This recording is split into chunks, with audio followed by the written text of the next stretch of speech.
Hello friend, এই দেখো আর সেই মাটির চুলাটা বোন বানিয়েছিল, সেটাতে মাটির হাঁড়িতে আজকে মাংস বসিয়েছি। বুনু মাংসের কালারটা একটু দেখা, ওই দেখো, ঠিক আছে? মাটির হাঁড়িতেই রান্না বসিয়েছি। মাটির হাঁড়িটা খুব টেস্টি হয়। তো আজ মায়ের কাছে আবার মাকে সে বিওলারের কাছে নিয়ে গেছিলাম। তো সেখান থেকে এসে আবার এই মাটির উনুনটা জ্বালিয়ে এখানে বসালাম। কেননা মাটির উনুনের টেস্ট তো গ্যাসের থেকে সত্যি আলাদা হয়।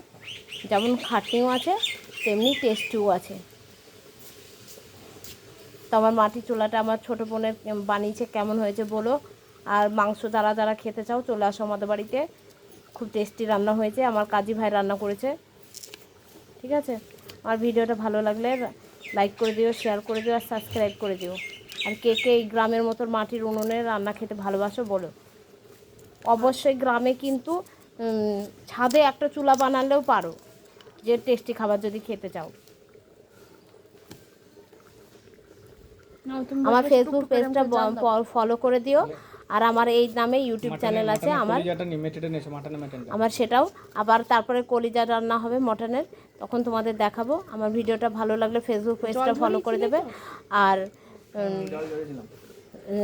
ফেসবুক পেজটা ফলো করে দিও, আর ইউটিউব চ্যানেলটা লাইক করে দিও, শেয়ার করে দিও আর সাবস্ক্রাইব করে দিও। ওকে, আর কমেন্ট করো কেমন লাগছে। বাই।